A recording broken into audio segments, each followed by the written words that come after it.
Que reste-t-il des témoignages de foi catholique qui ont émergé au cœur de la rage de la Seconde Guerre mondiale? Les plus célèbres figures auront donné leur nom à une place Frank Stock, une rue d'Étienne d'Orve, une fondation Jean Rodin. Les milliers d'autres nous auront laissé une photo, une lettre, que le Centre national des archives de l'Église conserve regroupée dans le fonds de l'aumônerie générale catholique. Ce sont d'ailleurs 21 de ces lettres que nous vous proposons d'écouter dans ce podcast. Le 20 octobre 1941, le lieutenant-colonel Karl Hotz, chef de la commandanture de Nantes, est assassiné par un commando de résistants communistes.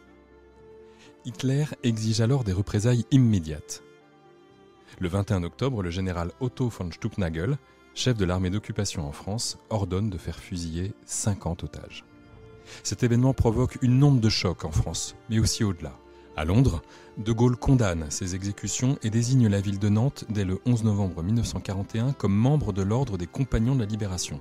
Churchill et Roosevelt les dénonceront également avec vigueur. Certaines personnes tentent d'aider les familles touchées. C'est le cas de l'épouse d'un prisonnier français détenu dans une prison parisienne. Celui-ci a pour aumônier l'abbé Franz Stock, qui sert notamment d'intermédiaire entre les détenus et leurs familles. L'objet de la lettre adressée à l'abbé Stock par cette femme concerne la famille d'un des otages exécutés à Nantes, Léon Jost, dont le fils est alors prisonnier de guerre au Stalag 9B. La rédactrice semble être une connaissance de cette famille. Léon Jost a été arrêté le 15 janvier 1941 comme membre du réseau Georges France 31, qui avait organisé l'évasion de 2248 prisonniers anglais et français détenus dans les camps de Châteaubriand et Savenay. Il était incarcéré à la prison Lafayette à Nantes.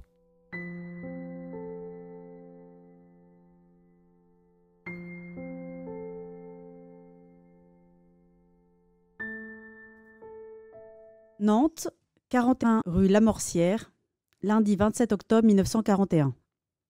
Monsieur l'abbé, le but de ma lettre d'aujourd'hui n'est pas de vous entretenir de mon mari, dont je ne peux avant quelque temps encore avoir de nouvelles. C'est pour une autre, bien cruellement éprouvée, que j'ai recours à votre bonté. À la suite des douloureux événements qui se sont déroulés à Nantes la semaine dernière, le mari de cette dame, président des anciens combattants de Nantes et grand mutilé de l'autre guerre, a été fusillé comme otage. Il était à la prison de Nantes pour subir une peine de 3 ans de prison prononcée contre lui en juillet dernier. Son fils, prisonnier de guerre en Allemagne, n'a jamais été mis au courant de l'arrestation de son père. Il a pour ce père plus que l'affection qui unit un fils à celui qu'il a élevé, mais une sorte de vénération. La pauvre mère redoute qu'il apprenne brusquement, par les journaux qui vont au camp, cette fin tragique.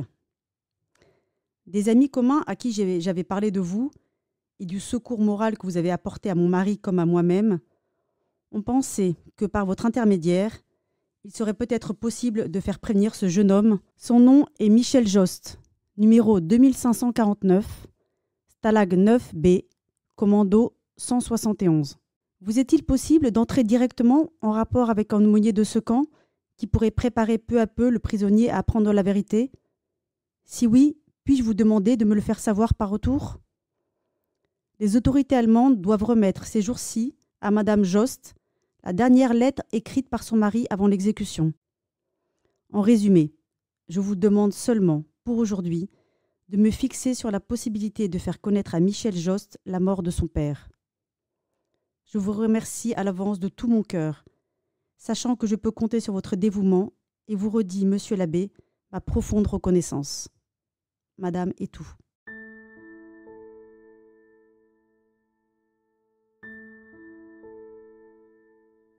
Il apparaît probable que l'abbé Stock ait contacté l'aumônerie générale des prisonniers de guerre pour répondre à la demande de sa correspondante. Michel Jost apprend effectivement la nouvelle pendant qu'il est prisonnier en Allemagne. Revenu en France et désireux d'entretenir la mémoire de son père et des autres otages, il préside l'association des familles d'otages fusillés à Nantes et Paris. Il décède à Nantes en 2004 à 85 ans. Ce podcast a été concocté par la direction de la communication de la Conférence des évêques de France et le Centre national des archives de l'Église.